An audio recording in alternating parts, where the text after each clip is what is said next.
योगी जी का जो भाषण है वो पूरी तरीके से उसी की तरफ इशारा करता है और मुझे लगता है कि कहीं ना कहीं कुछ घबराहट है। अदरवाइज इतनी ज़रूरत नहीं है। ये जो जिस तरह का भाषा जिस तरह की इस्तेमाल हुई, मुझे नहीं लगता इस चीज़ की ज़रूरत। संभल के अंदर तो बिल्कुल संभल को इन्होंने एक टारगेट कर लिया है।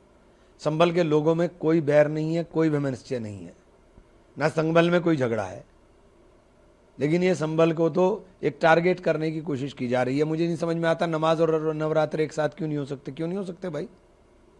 पहले नहीं हुए क्या? सदियों से हो रहे हैं, कोई आज पहली बार हो रहा है? ये तो ऐसे कर रहे हैं जैसे होली पहली बार आ रही, नवरात्रे पहली बार आ रहा है, ईद पहली बार आ रही। ऐसा नहीं है। ये नफरत कहीं ना कहीं अपनी सत्ता बचाने की नफरत है, इसके अलावा मुझे कुछ नहीं नजर आता। होली पर तो पड़ा हुआ दिखाई दिया मुझे, बहुत माफी के साथ कहूंगा कि आप डराने किसे चले थे? डर कौन गया? आपने तो डराने किसको गए थे? आपने पूरा होली का हुड़दंग ही खत्म कर दिया, होली का उत्साह ही खत्म कर दिया। मैंने तो कभी होली नहीं मनाई, मुझे पहली बार होली मनानी पड़ी खड़े होकर के।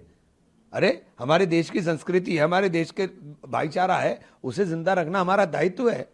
मैंने खड़े होकर के होली मनाई, इसीलिए मैं हर त्योहार मनाता हूं, लेकिन होली से क्योंकि मुझे थोड़ा रंगों से था कि भीगते भीगते हैं तो इसलिए नहीं था। लेकिन इस बार मैंने खड़े होकर के जब देखा कि रंगों के अंदर भी नफरत ढूंढने जाने लगी, तो हमने कहा ठीक है, हम मोहब्बत के रंग लगाते हैं, लगाओ।